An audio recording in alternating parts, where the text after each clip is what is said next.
And an avowed liberal tells Democratic progressives they're driving people away.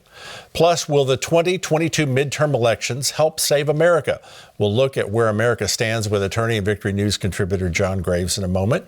But first, let's go to Mike Garofalo with tonight's top stories. Mike? Most Americans know Kyle Rittenhouse was found not guilty of all charges associated with the shooting and killing of 2 white men and wounding of a third in Kenosha, Wisconsin, during a race riot last year. Rittenhouse sat down with Fox News' Tucker Carlson shortly after he was released following his trial. One of the things the 18-year-old was asked about was President Joe Biden calling him a white supremacist. Here's the exchange.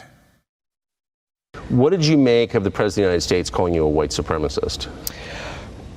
Mr. President, if I could say one thing to you, I would urge you to go back and watch the trial and understand the facts before you make a statement. That's not a small thing to be called that.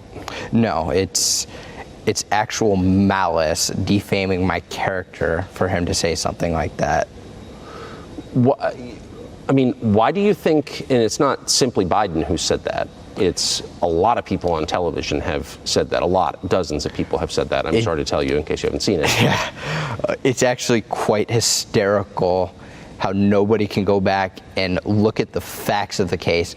He crossed state lines, false. He's a white supremacist, false. None of that is true. And the lies that they can just get away with spreading is just sickening, and it's a disgrace to this country. President Biden held a press conference today to assure Americans turkeys will be available in the stores and Christmas gifts for kids and other items would be filling the shelves. He did not mention prices being back to normal for any of them, however. And then he turned to the skyrocketing cost of gasoline. Of course, it's always painful when gas prices spike. Today, the price of gas in America on average is $3.40 a gallon. In California, it's much higher. The impact is real, but the fact is we faced even worse spikes before. Just in the last decade, we saw it in 2012 when the price of gasoline hit $3.90. We saw it in 2014 when it hit $3.69. And as recently as 2019, we saw it surpass $3 in many places. The president is releasing 50 million barrels of oil in hopes of temporary relief at the pump and for home heating. Unfortunately, he did not eliminate his restrictions for American oil producers to begin pumping and again or announced a tax reduction to offset the pain in the American pocketbooks. Greg, back to you. All right, with the Biden administration's approval ratings plummeting, many Americans are hoping the 2022 midterm elections bring much needed change. So let's find out where America stands. John, 50 million barrels of oil. I don't know that that's a solution for inflation. Maybe that's just a Band-Aid. I want to get your thought. It is a Band-Aid. It's a Band-Aid on a bullet wound, actually. And if you look at one of the things we always say on Million Voices, creation is God's. Man's supposed to steward creation. We're not supposed to worship the environment. We're not supposed to exploit it. And the policies of both of those two ditches lead us to the problem we are where we're off the road right now. He's trying to get us back up on the road with putting it in. But he still shut down the Keystone Pipeline. He still made it hard for people who are producing resources that are natural and available here, and now we're dependent on foreign sources again. Yeah, I don't think Kristen Sinema is embarrassing the president. I think he can do that on his own. But she has sunk so low with Democratic voters in Arizona. Is it time for her to think about switching over to the other team?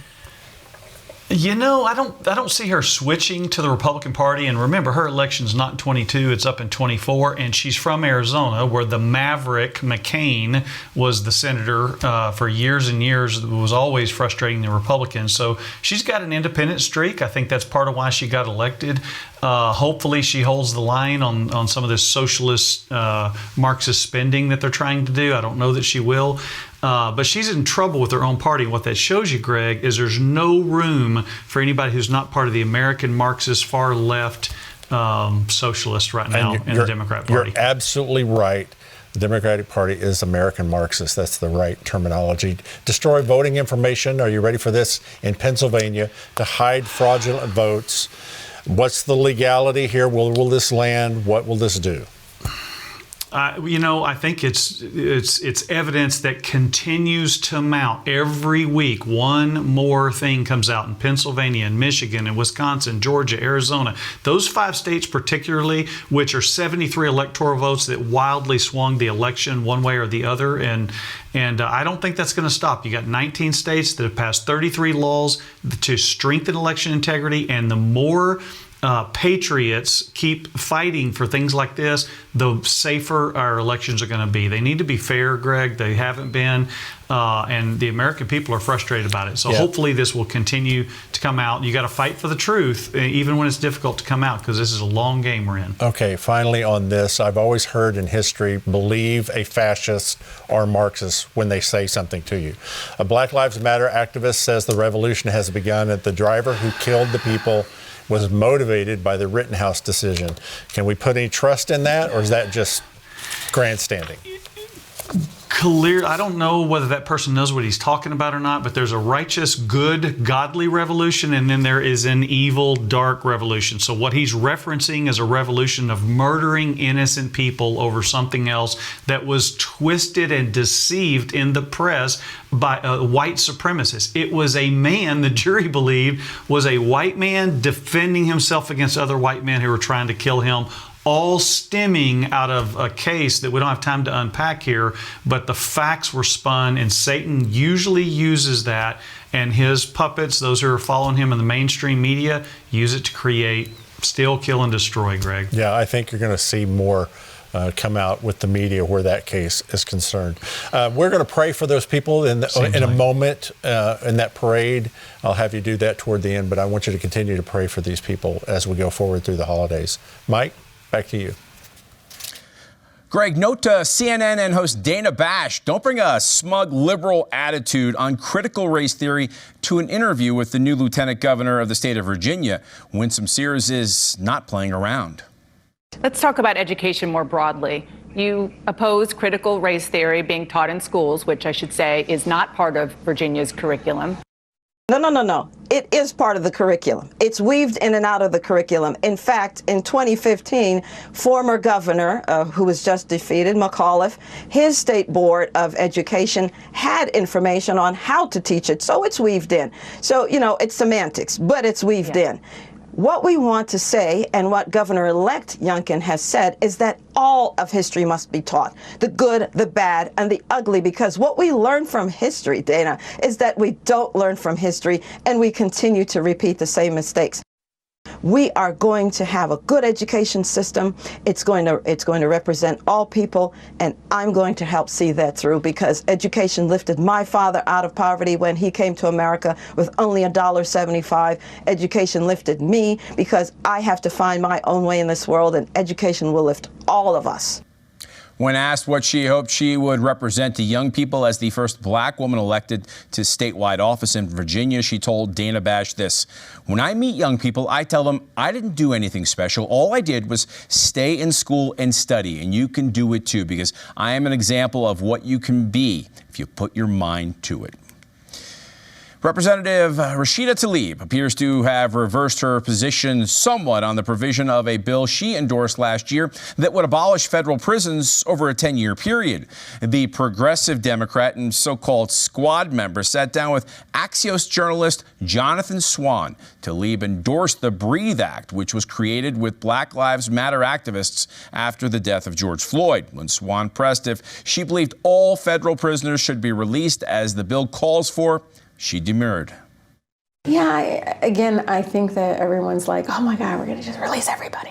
That's not what the fact says. But did you see how many people are mentally ill that are in prison right now? No, I know, but the act that you endorsed actually says release everyone in 10 years. But think about it. Who are releasing? But there are like human traffickers. Oh, I know. Child sex. So, but you're saying, do you mean that you don't actually support that? Because you endorsed the bill. No, I endorsed the Breathe Act and looking at the policies and how we incarcerate. Absolutely. But the legislation she and other squad members are backing specifically calls for the creation of a roadmap for prison abolition.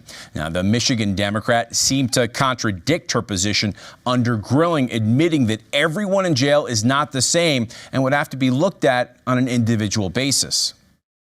Do you think all people can be rehabilitated? I don't think so. I've been very clear about that. Okay. And I only tell you that because, as somebody that has worked in the legal field and others, I don't even know if our society would even know how to be able to rehabilitate every single person that, wants to harm people, right? But in a tweet from April, Tlaib called for an end to incarceration and policing. There has been no clarification of the contradictory statements from her. Mayor Kate Gallego of Phoenix announced a vaccine mandate for city workers of the fifth largest city in America. But when ABC 15 reporter Nicole Gregg asked for comment, well, it was a foot race. No, the vaccine mandate, Mayor, can we please ask you, because you're the mayor of the fifth largest city, do you think that the city should have the vaccine mandate? Mayor?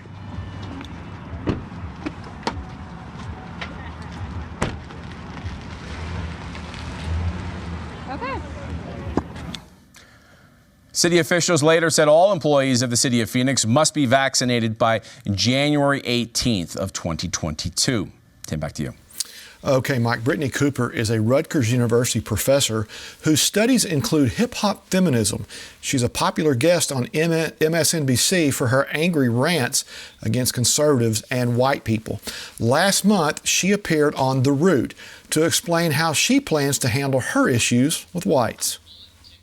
What are the steps that we must take to get to the other side of this very inconvenient, epochal interruption of like Black and Indigenous world making?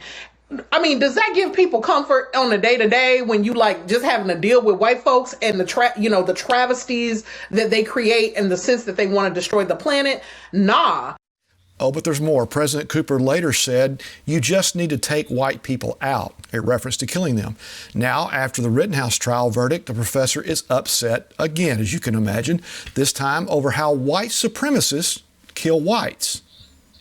This is also white America's reckoning with which version of whiteness is it going to choose? Is it going to choose to be in the legacy of the Confederacy that is about oppressing people? Or is it going to choose the whiteness that is in the legacy of the Union, which is about saying that there are principles greater than the idea that we get to subjugate people? And so when folks say this can't be about racism because the victims are white, no, there have always been white victims of white supremacy. Okay, got it. Professor Cooper has made it known that she believes white people are, quote, villains in the aggregate. Students are charged $15,000 a year to listen to her, just under $32,000 annually if you come out from out of state for 4 years of that professor. Let's bring John Grace back in. Hey, John, it's standard operating procedure at many colleges now that professors like Cooper get paid to rant and teach hate in return for a grade. One wonders why they are given a national platform, but I guess as long as there are MSNBCs around, they'll always have one, but it's not healthy, is it, John? Yeah, it's really not. And what's mind-boggling to me is shows we're in the end times where they call good evil and they call evil good. The whole CRT BLM is the new KKK, and she's saying a white man who defends himself against white men who are trying to kill him, that means he must be racist. It's insane. It baffles the mind. It truly does. But what it shows you is that the left is perpetually trying to deceive. Not that there's not problems on the right. There's plenty of problems over there too. But they're perpetually trying to stoke up tribalism, hate, racism. They just got to have another reason to come up with it. So they just keep creating them. All right, John, let's talk about the COVID camps there in Australia. The military coming to people's doors, taking their family away. And by faith, I'm saying it will never happen in this country. But could it ever happen in this country? It could, and we're only one step below the trajectory that Mike laid out there. We're only one step below that. They're already telling you what to wear, telling you what to stab in your body, telling you can't work here, telling you can't get services here, schools, everything. The government, what really is at root, the root spiritual issue here is tyranny, and the only way to defeat the evil of tyranny is for righteous men and women to stand up, speak up, and go out against that. Otherwise, it only gets worse. You cannot appease evil. You have to resist it. The scripture is very clear. Submit to God, not to evil. You resist evil, and then they will flee. Absolutely true. Taking a play out of Joe Biden's playbook, the Phoenix mayor announces the vax mandates and then takes off running. What kind of leadership is that? It's the opposite of a leader. A leader goes somewhere that's hard, like fighting tyranny, and people follow. A person running away from a tough question is not a leader. It's not even a follower. It's somebody who's fleeing because they don't want to have to answer for some of the oppressive regulations that they're putting on the people in the 5th largest city in this country. Congresswoman Tlaib and other progressive Marxists believe in this bill to empty our prisons.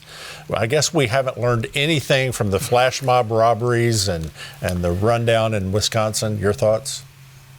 You know, go to Proverbs 29:16. When the wicked rule, the degenerates rule, crime runs rampant. They literally go to verse 12 and verse 16. They literally want evil to explode. And the way you do that is defund the police, let go of all the prisoners. What do you think is going to happen? What's already happened? Crime has gone through the roof. And people are afraid. Right. We're seeing these riots. I didn't even realize it was riot season. I still have my COVID decorations up. John, thanks so much. Mike, angry mob. Back to you, Mike.